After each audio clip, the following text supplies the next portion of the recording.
हरे कृष्ण कृष्ण कृष्ण हरे हरे, हरे राम राम राम हरे हरे। हरे कृष्ण कृष्ण कृष्ण हरे हरे, हरे राम राम राम हरे हरे। हरे कृष्ण कृष्ण कृष्ण हरे हरे, हरे राम राम राम हरे हरे। श्री राम चरितमानस। बहुत प्रकार का दहेज देकर फिर हाथ जोड़कर हिमाचल ने कहा, हे शंकर, आप कौन काम है, मैं आपको क्या दे सकता हूँ। इतना कहकर वे शिव जी के चरण कमल पकड़कर रह गए। तब कृपा के सागर शिव जी ने अपने ससुर का सभी प्रकार से समाधान किया।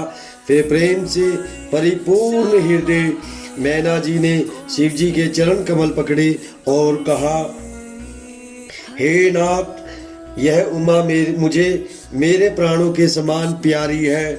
आप इसे अपने घर की टहलनी बनाइएगा और इसके सब अपराधों को क्षमा करते रहिएगा। आप प्रसन्न होकर मुझे यही वर दीजिए। शिव जी ने बहुत तरह से अपनी सास को समझाया। तब वे शिव जी के चरणों में सिर नवाकर घर गई।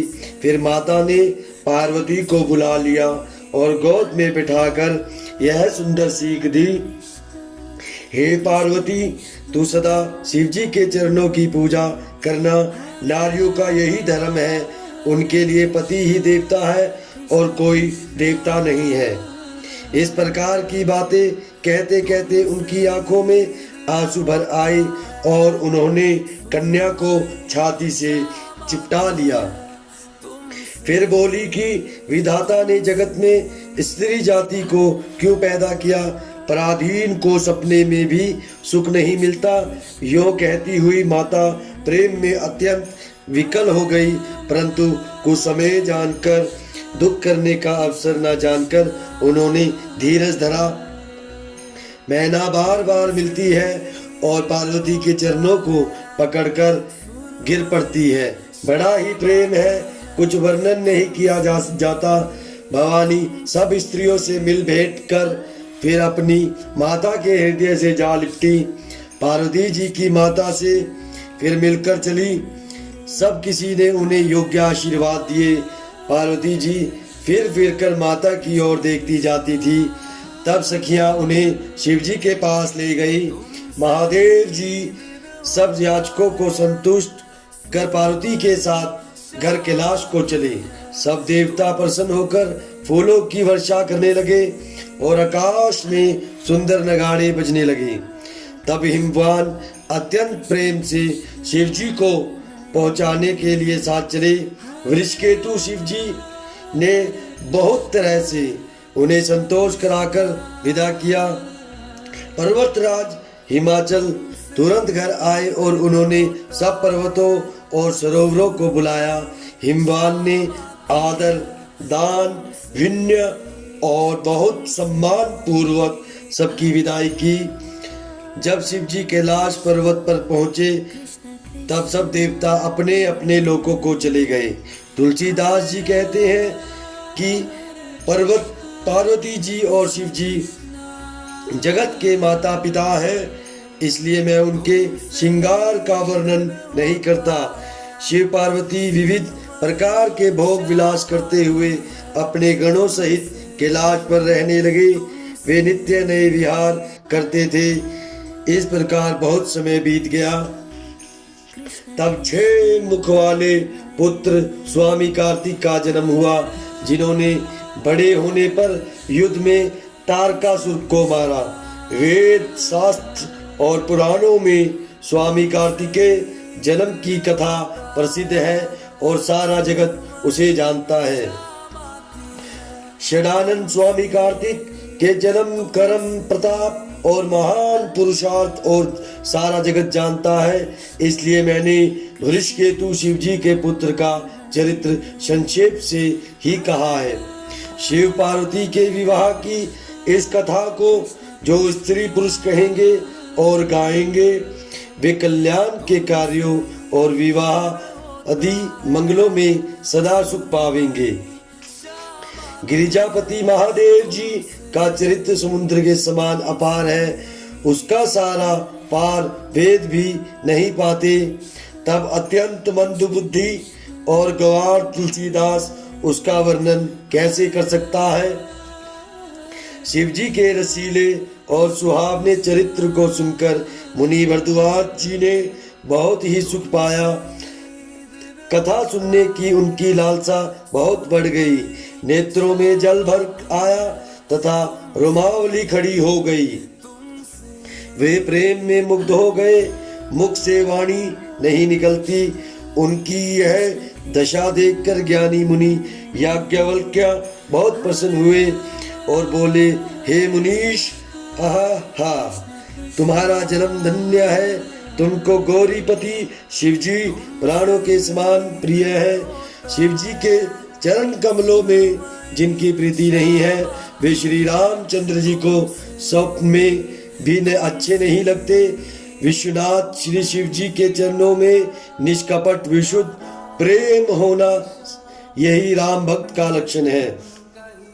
शिव जी के समान रघुनाथ जी की भक्ति का व्रत धारण करने वाला कौन है, जिन्होंने बिना ही पाप के सती जैसी स्त्री को त्याग दिया और प्रतिज्ञा करके श्री रघुनाथ जी की भक्ति को दिखा दिया। हे भाई, श्री रामचंद्र जी को शिव जी के समान और कौन प्यारा है। मैंने पहले ही शिव जी का चरित्र कहकर तुम्हारा भेद समझ लिया। तुम श्री रामचंद्र जी के पवित्र सेवक हो और समस्त दोषों से रहित हो। मैंने तुम्हारा गुण और शील जान लिया। अब मैं श्री रघुनाथ जी की लीला कहता हूँ, सुनो। हे मुनि सुनो, आज तुम्हारे मिलने से मेरे मन में जो आनंद हुआ है वह कहा नहीं जा सकता। हे मुनीश्वर, रामचरित्र अत्यंत अपार है, 100 करोड़ शेष जी भी उसे नहीं कह सकते। तथापि जैसा मैंने सुना है वैसा वाणी के स्वामी प्रेरक और हाथ में धनुष लिए हुए प्रभु श्री रामचंद्र जी का स्मरण करके कहता है। सरस्वती जी कठपुतली के समान है और अंतर्यामी स्वामी श्री रामचंद्र जी सूत पकड़कर कठपुतली को नचाने वाले सूत्रधार हैं।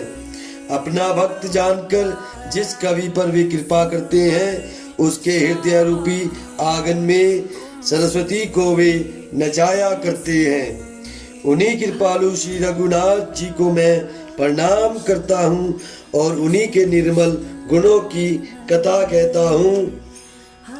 कैलाश पर्वतों में श्रेष्ठ और बहुत ही रमणीय है, जहाँ शिव जी पार्वती जी सदा निवास करते हैं। सिद्ध तपस्वी योगीजन देवता किन्नर और मुनियों के समूह उस पर्वत पर रहते हैं। वे सब बड़े पुण्यात्मा हैं और आनंद कंद श्री महादेव जी की सेवा करते हैं। जो भगवान विष्णु और महादेव जी से विमुख है और जिनकी धर्म में प्रीति नहीं है, वे लोग स्वप्न में भी वहां नहीं जा सकते। उस पर्वत पर एक विशाल बरगद का पेड़ है जो नित्य जी नवीन और सब काल चेहु ऋतुओं में सुंदर रहता है। वहाँ तीनों प्रकार की शीतल मंद और सुगंध वायु बहती रहती है और उसकी छाया बड़ी ठंडी ठंडी रहती है। वह शिव जी के विश्राम करने का वृक्ष है जिसे वेदों ने गाया है। एक बार प्रभु श्री शिव जी उस वृक्ष के नीचे गए और उसे देखकर उनके हृदय में बहुत आनंद हुआ।